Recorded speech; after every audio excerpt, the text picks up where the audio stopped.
No recording. Good. All right. Yesterday,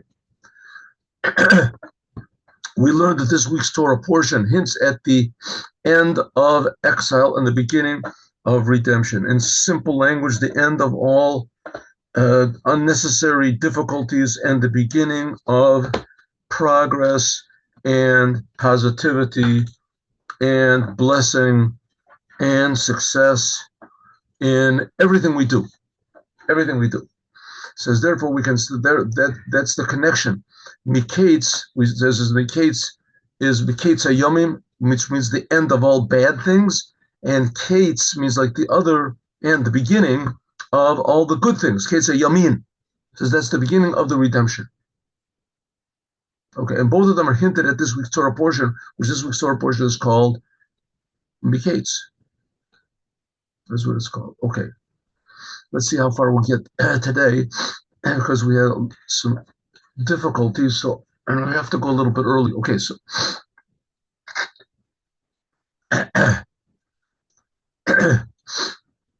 that's the whole succession of events that happen in this week's Torah. These Torah portions, these four Torah portions. We have last week when Yosef is sold into slavery. This week, where Yosef answers all the dreams of Paro. And next week, when Yosef blesses everybody. He blesses all the... Okay, so we have, first of all, when Yosef argues with his brothers and he is sold into slavery, and then what happens to Yosef, and he interprets the dreams of the wine minister, and then this week's Torah portion where he gets out and interprets Paro's dream, and next week where he gives blessing to all of his brothers, which is going to be the Jewish people. Okay. It says,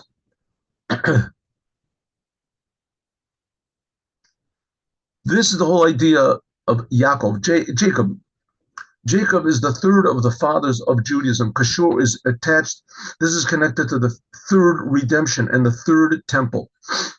Abraham says corresponds to the first temple. Yitzchak to the second temple. And Yaakov corresponds to the third temple. Okay, one reason why, because Yaakov is the perfection of Abraham. Abraham came out of him Yishmael. Yitzchak came out of him Esav. And the third temple will be built. So that's corresponding to the first temple, which was destroyed by Nebuchadnezzar, and the second temple, which was destroyed by the Romans, corresponding to Esav. And the third temple, like Yaakov, it says that Yaakov is going to be permanent. The third temple will be built by God, and it will be permanent. What's the idea of the temple? To show how important this physical world is to God. God wants to be here. So it says, Yaakov. Never, the main thing is Yaakov is, that Abraham and Yitzchak, even though that they both learned Torah, as I said, I'm sorry.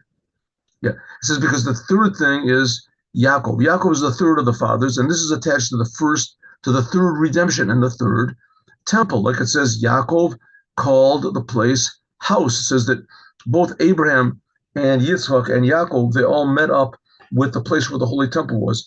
And Abraham, it said that he called it a, oh, sorry, it says, yeah. Yeah, it says that Abraham went out and he saw the what is it, the field. And no, and anyway, Yitzchak called the place where he was, he called it a field, and Yaakov called it a house. In other words, Yaakov was the one that said Beis Elokim. He saw a place that was permanent. Abraham called it a mountain, and he called it a field. He called it a mountain. So the one who called it a house, the place of the Holy Temple, that was Yaakov Avinu. He was the third of the fathers. Avram said, he said, and he learned in the yeshiva. Abraham. Yitzchak, he also said, and he learned in yeshiva. But the main thing was of Avram was doing good deeds, helping others. And Yitzchak, his main thing was prayer. But the third thing was of Yaakov was Torah. That Yaakov and Yitzchak, sorry, that Avram, Yitzchak, and Yaakov, they correspond to Chesed, Gevurah, Tiferes. Gemilat Chasadim, that's mostly Abraham, doing good deeds, helping others. Avoda, that's prayer. And Torah corresponds to Yaakov. Like it says, Yaakov Ishtam Yoshev Olim. Like it says in the Torah that Yaakov, his main occupation was learning Torah. Avram and Yitzchak, they paved the way for Yaakov that he could devote himself to learning the Torah. True, Yaakov was, all three of them lived way before the Torah was given, but they knew the Torah before it was given. Whatever was relevant to them, the secrets of the Torah, the 7 Noahide commandments, was relevant to them, they could learn. He sat in the tent of Shem, the tent of Shem and Aver, which that refers to the written Torah and the oral Torah, the revealed Torah, the concealed Torah. We say Yaakov, Eidos b'Yaakov, the Torah was established in Yaakov, the third of the fathers. Torah some be Yisrael. Yisrael is another name for Yaakov. Yaakov is the middle, called the middle balancing pillar between Abraham was the right side and Yitzchak was the left side. Right side is giving. Yitzchak is severity, right? Changing the world. And the main thing was Yaakov, his thing was the middle pillar, that the world should be godly. Torah, that's Torah. But the Torah was given in the world to make everything in the world, to show how important everything in the world is to God if it's used properly. That's the middle pillar that goes from one into the other. That's Yaakov. Yaakov's thing is the world. It says Yaakov, the Iker Shlemos Hamshachas Inyan Shel Yaakov Be'olam, that the main one who dealt with the physical world and making the physical world holy, that was Yaakov, but mainly it was done through Yosef. Why? Because Yosef, he was the main son of Yaakov. Yaakov got married to two sisters, but he got married to two sisters because there were two sisters, because their father Lavan tricked him. He wanted to get married only to Rachel and give birth to Yosef. That was his goal. And Lavan tricked him. So it ended up that Yosef was like the last son that was born to him. Benjamin was born after that. But Yosef, he was the one that actually brought the holiness, the Torah, the balance of Yaakov into the world. Yaakov went down to Mitzrayim. He went down into Egypt. Now, Egypt was the most, perverse place in the world. After Kafetz Raga, so Yosef says Yaakov wanted to sit and be quiet with his sons and sit and learn Torah, and then his brothers sold Yosef, and the whole thing began. That's really the beginning of the Jewish people. They went down into Egypt because Yosef was in Egypt, and Yosef saved the whole world, and he brought everyone into Egypt to get food, and his brothers also. And then he revealed them. That's what we're learning about in this week's Torah portion. Like it says, these are the generations of Yaakov, Yosef. Next week, Yosef reveals himself to his brothers. These are the generations of Yaakov, Yosef. Yosef was 17 years, etc. Then there's the whole generation of Yaakov was Yosef. I made a bit of a mistake in the beginning of the class. I'm sorry. I didn't have my mind on straight. Let me just set this straight. Last week's Torah portion is talking about how Yosef's brothers sold him into Egypt, into captivity, and he went into prison. This week's Torah portion, Yosef gets taken out and interprets the dream properly. Next week's Torah portion, Vayigash, Yosef reveals himself to his brothers. And the last is Yosef blesses his brothers. So all these are four different stages in preparing the Jewish people for the future redemption. Because Yosef coming down into Egypt is the whole essence of what the Jewish people are for, to be in the world and to save the world, to make the world into a good place. Yosef saved the whole world from famine. And not only that, he in his case, he forced the Egyptians to accept on themselves the Creator. It says they all had to circumcise themselves. He forced everyone to circumcise themselves, the non-Jews. And the reason he did it was because the main thing of Egypt was licentiousness. It was, how do you say, the decadence, sexual. It says it was the ervas oretz. And Yosef changed all that. He made everyone aware that there's more to the life than just your own pleasures. Yosef. So true, it didn't last that long. It didn't last, but at least it did make its mark in the world. Yosef, when he went down to Egypt, it's like it says, Elu told us Yaakov Yosef. The Al Yadei, by means of that Yosef went down into Egypt, Nisgalgalu, there was a series of events, and it came down, all the Jewish people came down into Egypt. And by means of that, this all was because of the learning of the Torah of Yaakov. Everything that Yaakov, Kol Ma Shalom at Yaakov, Misham V'avar U'Mosar Lo. Says everything that Yaakov had, he gave over to Yosef. Shazui, this is the giving of the power of Yaakov to Yosef. I'll call him Oros on all of the occurrences, Hakashuros in Yerida Sola Mitzrayim, that they went down into Egypt in order, the Jewish people went into Egypt. She'az nasa amiti to shlemos to inyan shel vayechi Yaakov beretz Mitzrayim. This is when Yaakov went down into Egypt. This is the last. This is going to be in 2 weeks. When Yaakov went down into Egypt, that's when he really was alive. Why was he alive specifically in Egypt? It was the worst place in the world. And see, because Shagilia Torah, that the Torah of Yaakov was drawn down into the lowest place, even into Egypt. And true, eventually it came down to the exile, but all the time that Yaakov and his sons were alive, it was very good for the Jews, and it was very good for the Egyptians also. That's the language of Meitzar Gavul. He went down into a very low in Mitzrayim. The word Mitzrayim is an indication of limitation. Meitzar means to be small. Yaakov went down into a place where everyone was very small-minded. They could only think about themselves. And Yaakov went down there and he made them aware that there is Torah, and the Torah was given by the creator of the universe himself, that he's creating all these people in Egypt. He's creating everybody. And that all of a sudden people knew that they were there for a reason. But that there's a Torah, that there's right and wrong. And by means of this came to the completion of, which is incomparable to what it was before. Like it says, like it says in Psalms, that when we call to God from a narrow place, then God answers us from a wide place.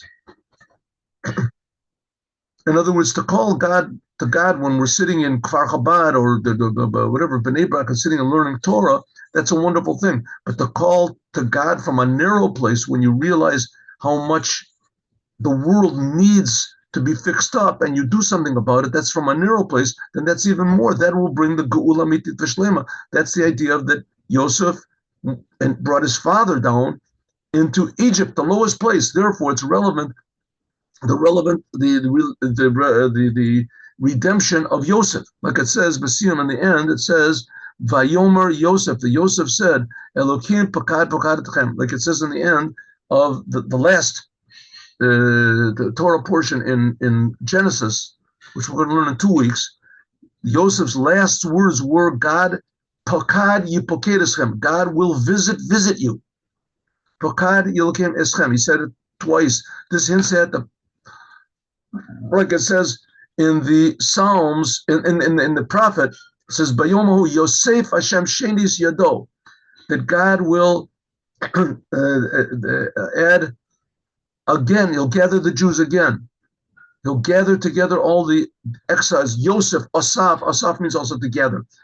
Yosef, he will continue again, God will gather all the Jewish people together. Where is this from? Let's have a look. This is from the prophet Isaiah. And the prophet Isaiah, this is from the prophet that God will again gather the Jewish people. So that's the idea of Yosef. According to this, now we can explain the words of Yaakov that he said to Paro. Yaakov said to Paro, he said, Vayomer Yaakov o Paro. Yaakov said to Pharaoh. When Yaakov came down, it says there was supposed to be 7 years of famine. And when Yaakov came down, the famine stopped.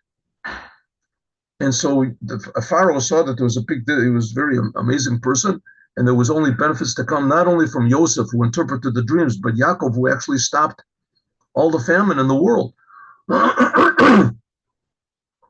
2 years of famine is also pretty severe. It says that everybody, there was no food to eat in the whole world. But it says after that he stopped. So it said, Yaakov said to Pharaoh, so Pharaoh said, how old are you? How many years have you got? And he said to him, Yahweh, it said, Yamei Shanaim Megure, the days that I have journeyed in the world are uh,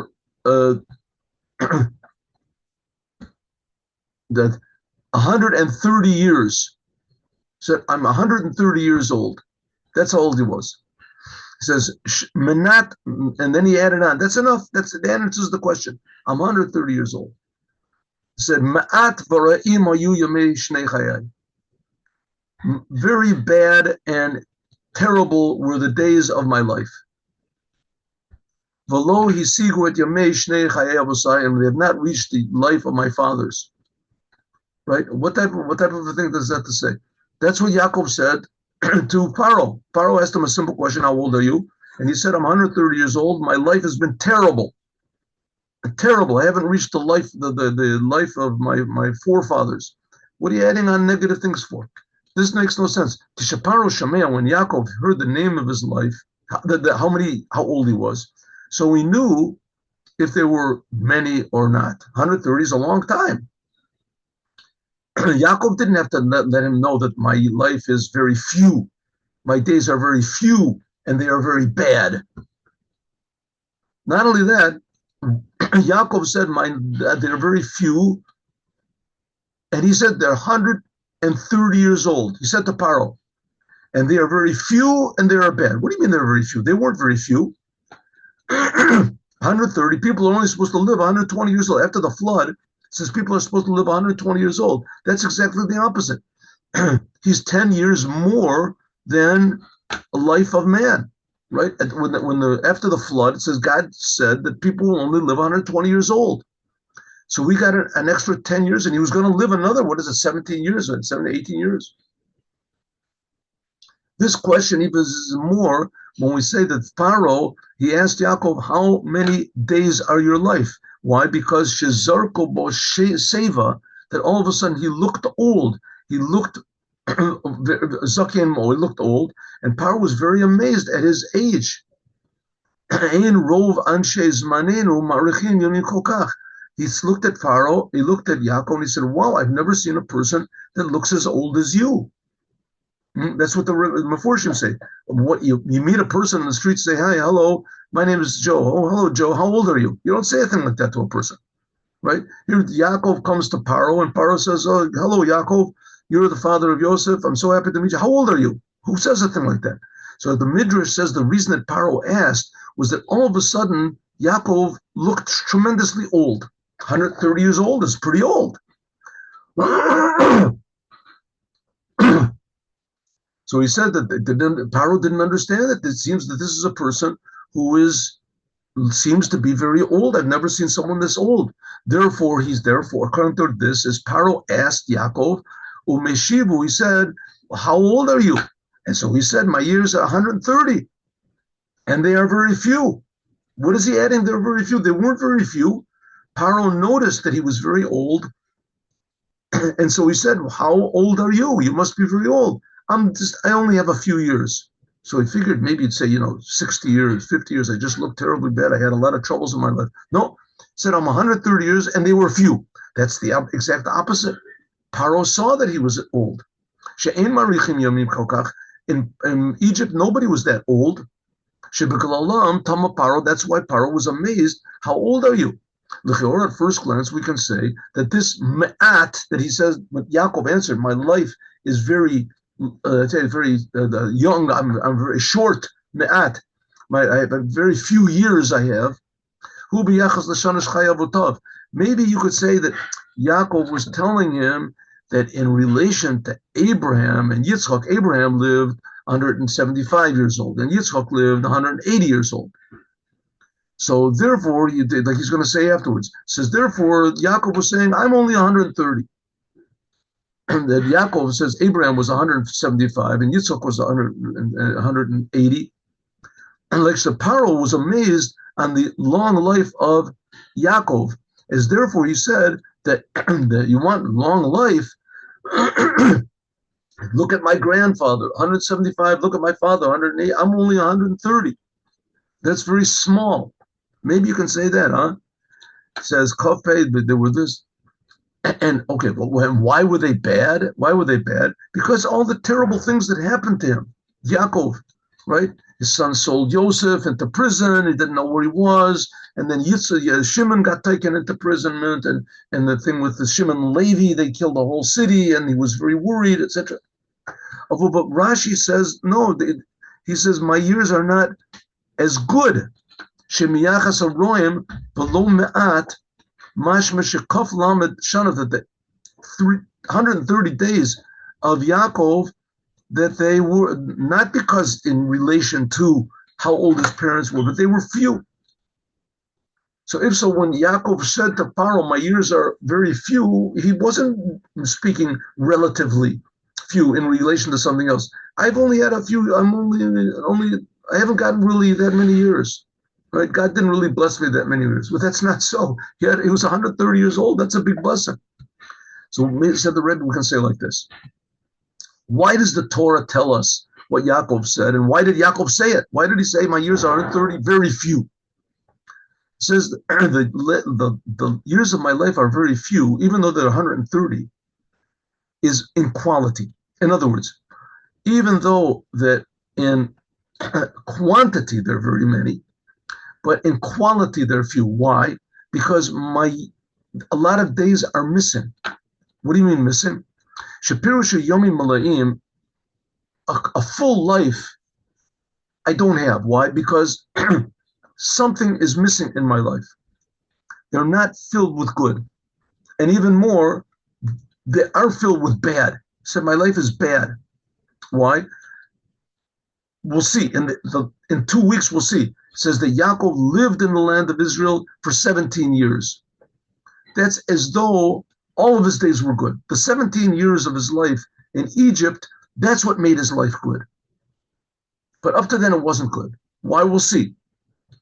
We can see that by means of these 17 years that Yaakov lived in Egypt and then he passed away, is then all the years of the life of his fathers, that his 147 years that he lived, that's when he reached to the ultimate completion. Then he reached to the completion of Yitzchak's 180 years. It says really Abraham was also supposed to live 180 years. That was a complete life, 80 years, but he died 5 years early so he wouldn't see Esav, his grandson, go out to become evil.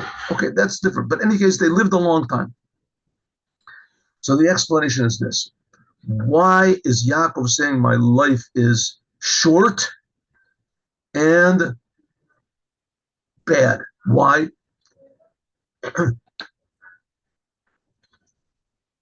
Because Benimus Inyan, the Kivin She'enyano Yaakov, because the whole thing of Yaakov's life was the Geula, was the redemption. Umishanoled Yosef, and from the time that Yosef was born, Yaakov was prepared.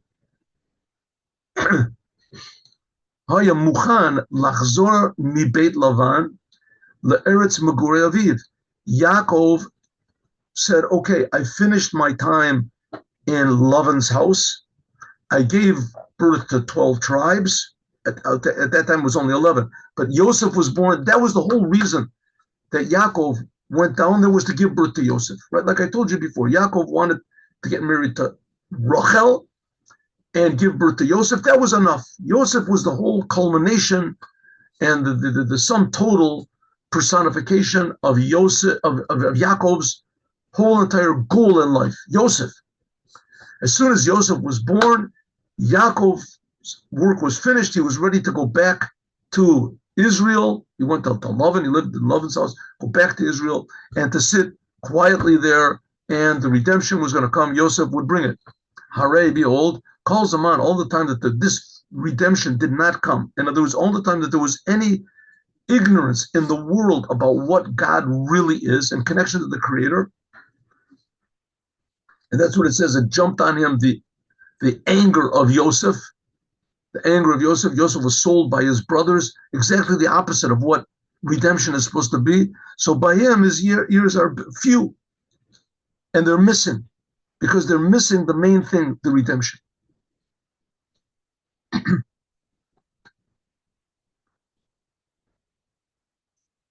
It's like, let's say, a person that he has he wants to write a symphony, and he lives to be 200 years old, and he's working on it, and he doesn't finish it. Just give me a couple more days, a couple more days. He says, I don't understand. What's taking you 200 years for? Here we have Mozart wrote a whole symphony. He was only 17 years old. Really? 17 years old? Whoa, whoa, whoa, whoa. That's really amazing. Okay, so who lived a longer life? This person, he wants to write a symphony, and he lives for 200 years, and he didn't write it, and his whole goal was just to write the symphony. Or the person lived only 17 years, and he wrote this beautiful symphony. So the person who lived 17 years, he said, I've accomplished what I want. That's a long life. I've used my days properly. And the other person that didn't use his days properly, so it's, his job was supposed to be done, and he didn't do it. That's what Yaakov said. Yaakov's whole thing was to bring complete blessing to the whole world. So every human being would be blessed, and every human being would reveal their personality, their potential. Every human being. And it didn't happen. So Yaakov said, if so, my life is very short. And it's also very bad. I tried to, that's what I wanted to do. I thought Yosef was born, and that would finish it. Right? That would finish the world. This Yaakov let know to Paro.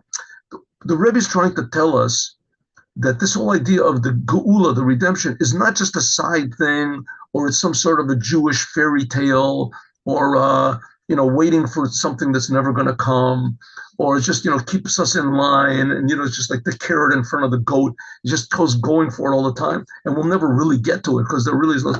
He's trying to say no. It's such a real thing that Yaakov, all the time that he didn't bring complete, how do you say, wholesomeness to the world, as he felt bad. He felt that his whole purpose wasn't there. It was more real than the symphony that this composer is supposed to write. It's a real thing. That it's really possible that every human being can reveal why he's being created by God, how much God loves it. And Yaakov did not reveal this. That's what Yaakov let know to Paro. Paro shouldn't make a mistake to think that Yaakov are happy with this, that now they're going to be in the land of Israel, in the land of Egypt, and they're going to get the best place in Egypt. Egypt was like the best place in the world then. And he was going to give them the Chelev Oretz, and that the Paro said, Yosef saved the whole world. You're his father. The famine stopped. I'm going to give you the best place in Egypt. You're going to have. Yaakov should have said, oh, this is what I wanted. This is what I wanted. Now I'm happy. I'm with my sons. This is the goal. He said, no, it's not so. The main thing by me is not me. The main thing is the Geula, is to benefit the whole entire world. So automatically, also they're dwelling in Egypt, whatever time it was. The only reason that I'm here is not that I should be free of all hunger and all problems. No, that the world should be. I want to bring redemption to the world, because by means of refining Egypt, that's the last portion we're going to learn. Yaakov, that Yaakov lived in Egypt for 17 years. By means of this, there should be the future redemption. And it shouldn't be the future, it should be now. It says, Allah gam Allah, in a way that it's even going to be higher than it was before. Then it'll be Vayechi Yaakov, not just 147 years, and not even 180 years, which was supposed to, but Chaim Nitzchim, eternal life. And that's eventually the ideal is going to be of when the end point of the redemption, if you want to call it, is going to be what's called the raising of the dead. The whole idea of the raising of the dead is that we'll see how important this physical world is. Therefore, says the Rebbe, and therefore the eternal will be in this world all the time. People won't go to heaven. Heaven is just what do you say? It's just a stop-off plane. What do they call it? A hub, a change of planes. To go. The main thing is to be in this physical world. This physical world is incredibly holy, but we don't see it. It's incredibly alive and good. Okay, so it says the Rebbe, and we're not going to finish this. We're going to have to do this next week, huh? Let's see what we get done over here. Okay, maybe we will. Here, one of the teachings that we said before regarding to actually what to do. Since that our generation is the last generation of the exile, the end of all of our problems, and the first generation of the future redemption, the beginning of the redemption. So therefore, we're found in special days relevant to the redemption. Hein mitzad parshas Shavua, whether the portion of the week, which is Miketz, the end of Yomim, the end of bad, the Ketz Yomim, and the beginning of good, or whether the days of Hanukkah that we're in now, the miracle of oil, like we talked about before, that there's no meals in this week because it's higher than that. It's oil that permeates everything. But that's the whole idea of the Mashiach. It says, B'Shem Kadshi Mishachtiv, in holy oil, anointing oil, I have anointed him, the Mashiach, and especially in Shabbat Chanukah, that this Shabbat is connected to the future redemption. And this year, this is after the Ner Chamishi. By us, it's Ner Shlishi. Yom Geula, this is the day of the redemption of the first Rebbe from his second. The Alter Rebbe was put into prison twice. The first time he got out was Yutet Kislev, and the second time he got out, it was it was a different sort of an imprisonment. Nevertheless, he got out on the fifth night of Hanukkah.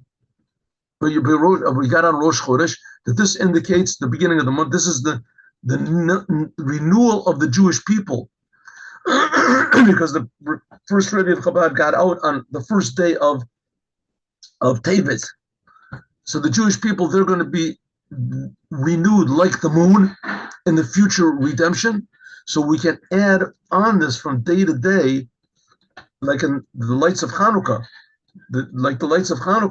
that you continue making more and more light all the time. You can never be satisfied with what we had before, and this will bring to the future redemption. So we have to do things now in order to actually manifest all these wonderful things that the Rebbe is talking about.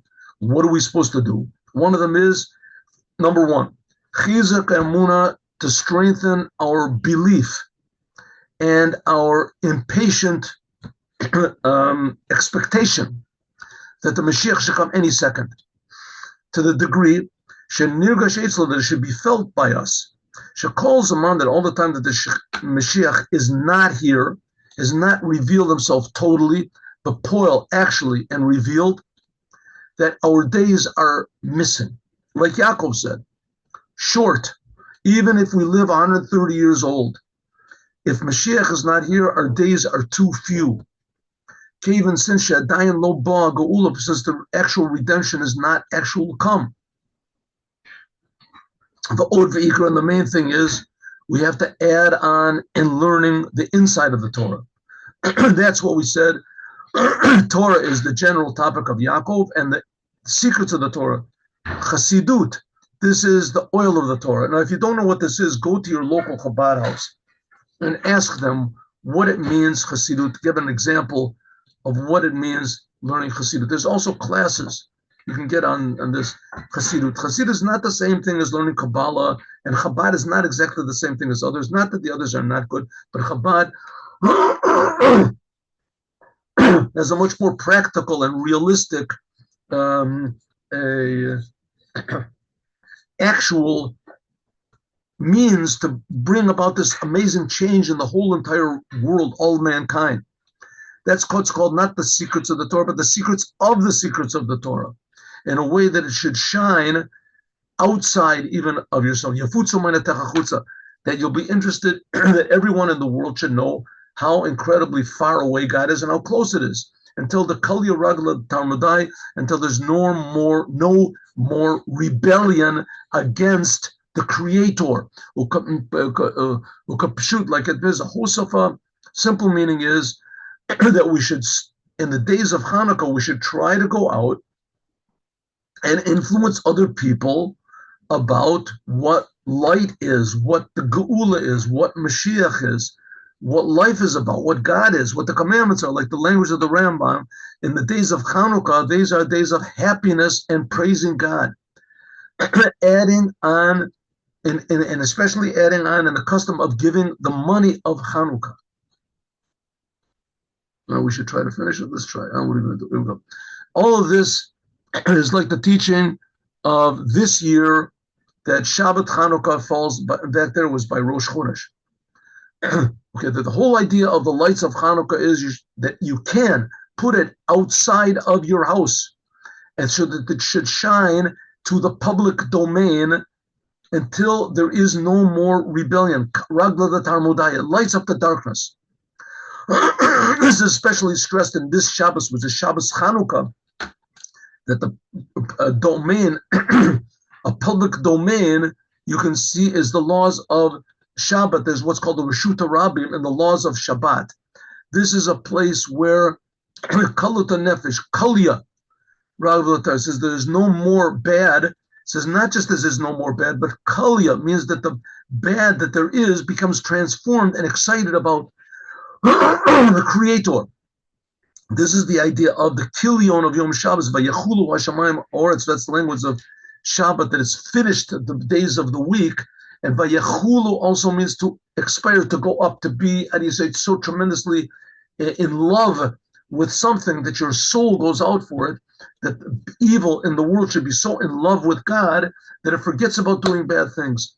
And on Shabbat Chanukah, when it falls on Rosh Chodesh, which this year it doesn't, this is even more that we have to continue and add on light, more and more light and more good in the world that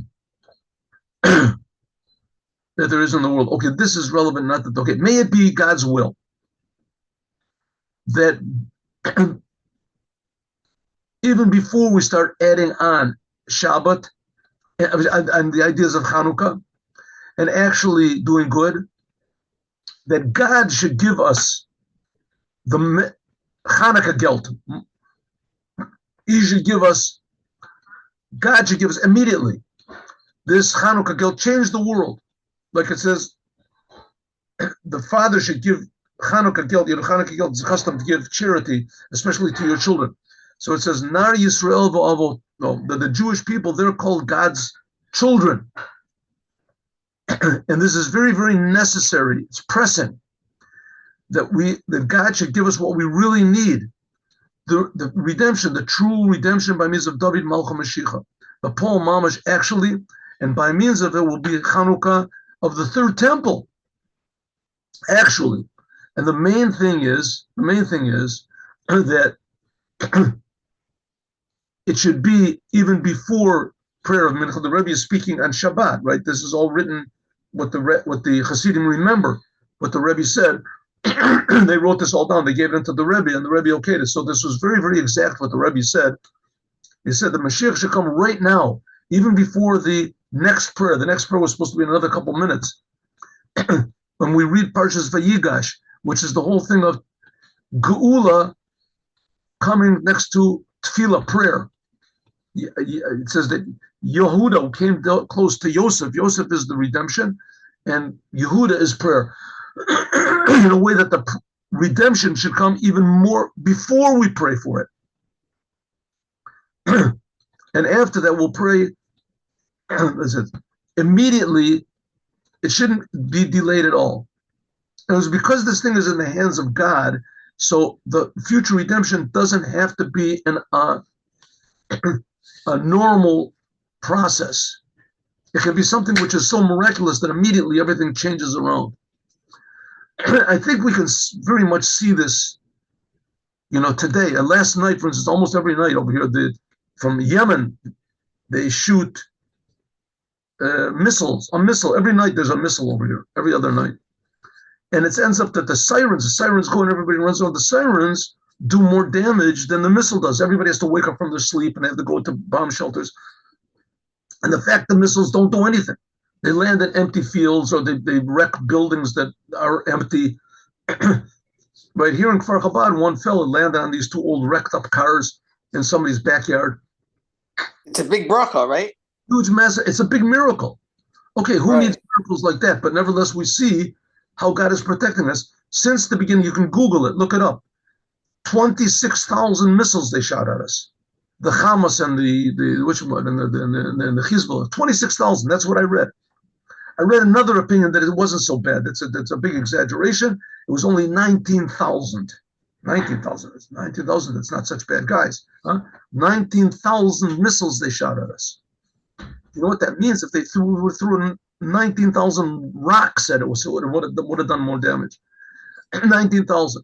And people say, well, we have the Iron Dome, so the Iron Dome stops, 18,000, okay? 18,500, 500 missiles they shot into Israel, right? That's 500, it's nothing. 19,000, that's a big number. That was 500 is nothing. What do you mean 500 is nothing?